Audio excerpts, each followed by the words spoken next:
အားလုံးပဲမင်္ဂလာပါရှင်ဒီနေ့တင်ဆက်ပေးမယ့်အကြောင်းအရာလေးကတော့ပန်ဝါမြို့မှာမကျွတ်လွတ်သောဝိညာဉ်နဲ့သွေးဆွန်းသောညများဆိုတဲ့ပရလောကဖြစ်ရမှန်ဇာတ်လမ်းလေးပဲဖြစ်ပါတယ်။ရုံရဲ့ YouTube channel လေးကိုလည်း like and subscribe လေးနှိပ်ပေးခဲ့ဖို့အတွက်တောင်းဆိုချင်ပါတယ်ရှင်။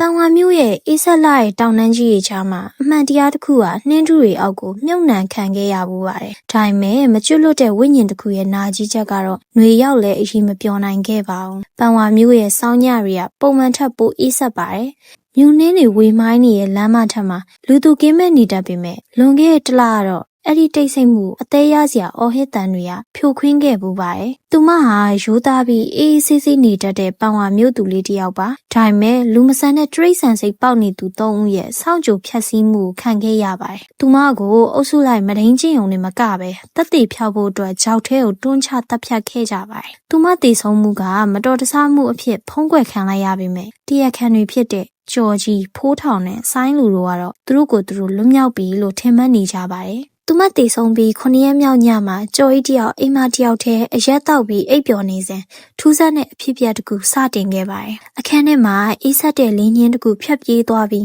းအပုပ်နှံ့လိုမျိုးအနံဆိုးတစ်ခုရလာပါတယ်။ကျော်ကြီးနင်ငါ့ကိုမှတ်မိလား။တိုးညင်းလို့ပေမဲ့နစီကိုဖောက်ထွက်မတက်ဆူးရှာတဲ့မိန်းကလေးတယောက်ရဲ့အတန်မှာကျော်ကြီးလက်နူသွားတဲ့အခါသူ့ရှိရအရက်ခွက်ထဲမှာအရက်တွေအစားသွေးညှိနှံ့နေဟောင်းနေရဲ့သွေးပုတ်တွေပြည့်နေတာကိုမြင်လိုက်ရပါတယ်။နေရမှာလည်းရွှွန့်နုံနီနဲ့ရေးထားတဲ့စာသားတစ်ခုပေါ်လာပါတယ်။ငါလာခဲ့မယ်။နောက်တစ်နေ့မနက်မှာတော့ဖိုးထောင်ရဲ့လှဲ့ပါ။သူကကားမောင်းနေရင်လမ်းဘေးမှာအဖြူအောင်ဝတ်စုံနဲ့မိန်းကလေးတယောက်ရက်နေတာကိုမြင်လိုက်ရပါတယ်။ကားမီးအောင်မှာမြင်လိုက်ရတဲ့ထိုမိန်းကလေးရဲ့မျက်နှာအယိုးထိပေါ်နေတဲ့အသားအစတွေနဲ့မျက်လုံးတစ်ဖက်ကကြွကြလူနီးပါဖြစ်နေတဲ့မမြလေးရဲ့မျက်နှာပါဖိုးထောင်ကြောက်လန့်တကြားဘရိတ်အုပ်လိုက်ပေမဲ့ကားကမရက်ပဲခြောက်ထဲကိုဥတီသွားပါတယ်ကားမှန်ပေါ်မှာလည်းသွေးရည်နဲ့ရေးထားတဲ့လက်ဝါးရည်ပလူပြန်နေပြီးမမြလေးရဲ့ရဲတံကားတစ်စီးလုံးလွှမ်းမိုးသွားပါတယ်နောက်တစ်နေ့မနက်မှာတော့ဖိုးထောင်ကြောက်ထဲမှာကားနဲ့အတူတိတ်ဆုံးလျက်သာတွေ့ရပါတယ်ထူးခြားတာသူ့ရဲ့မျက်လုံးနှစ်ဖက်လုံးတစ်စုံတစ်ယောက်ကဖောက်ထုတ်သွားတယ်လို့မျိုးဟောင်းလောင်းပေါက်ကြီးဖြစ်နေရပါပဲ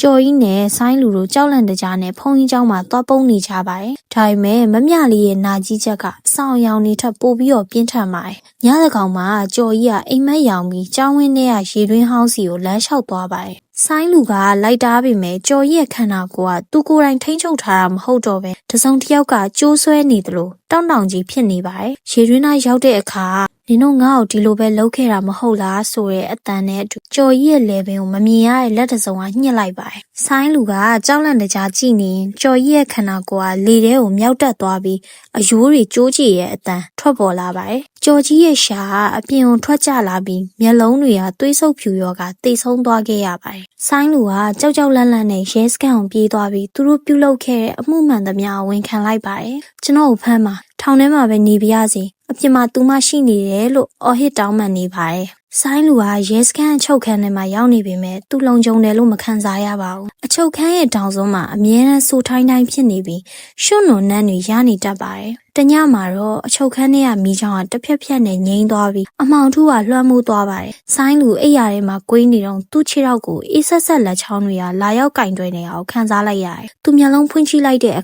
ါသူ့ရဲ့အိပ်ရာခြေရင်းမှာဗိုက်ပွင့်လျက်သားဥရီထွက်နေတဲ့မိန်းကလေးတစ်ယောက်ကုံယုံပြီးတက်လာနေပါတယ်။ဆိုင်းလူနင်တယောက်တည်းကြံတော့တာပဲ။ဒီငါ့ကိုကြောက်ထဲတွန်းကြတော့ငါတီးပြီလို့ထင်လား။မမြလေးရဲ့အတန်ဟာရေနစ်နေသူတယောက်စကားပြောနေသလိုဘလုံးမထွေးနဲ့ထွက်ပေါ်လာပါတယ်။သူမရဲ့ပါးစပ်ထဲကနေရွှွန့်ရည်တွေစီးကျလာပြီးဆိုင်းလူရဲ့မျက်နှာပေါ်တစ်စက်ချင်းစီကျလာပါတယ်။ဆိုင်းလူကအော်ဟစ်ဖို့ကြိုးစားပေမဲ့သူ့လက်ပင်ကိုမမြင်ရတဲ့ဆွမ်းအားတစ်ခုကဖိညစ်ထားသလိုဖြစ်နေခဲ့ပါတယ်။အဲ့ဒီအတော်တွင်မှာပန်ဝါမျိုးသူမျိုးသားတွေကထူးဆန်းတဲ့အဖြစ်အပျက်တွေကိုကြုံတွေ့နေရတာပါ။ညစဉ်ညတိုင်းမမြလေးတက်ခံခဲ့ရတဲ့၆ကမ်းမဘက်ကနေမိန်းကလေးတယောက်ရဲ့ငိုတန်တဲ့အတူပြန်ပေးကြငါဘဝကိုပြန်ပေးကြဆိုတဲ့အတန်တွေကလေထဲမှာလွင့်ပြန့်နေပါတယ်။ထူးခြားတာကကြော်ကြီးနဲ့ဖိုးထောင်တို့ရဲ့အတုပမှာထူးဆန်းတဲ့ဖြစ်ပျက်တွေဖြစ်ခဲ့ပါတယ်။သူတို့ရဲ့ရုပ်လောင်းတွေကိုပြင်ဆင်ထားတဲ့အခေါင်းထဲမှာမနက်မိုးလင်းတဲ့အခါလူရိုးတွေအစားမြေကြီးတွေနဲ့တစ်ရွက်ချောက်တွေပဲတွေ့ရတော့တာပါ။မြို့ခံတွေကတော့မမြလေးကသူမကိုတတ်ခဲ့သူတွေကိုဝိညာဉ်လောက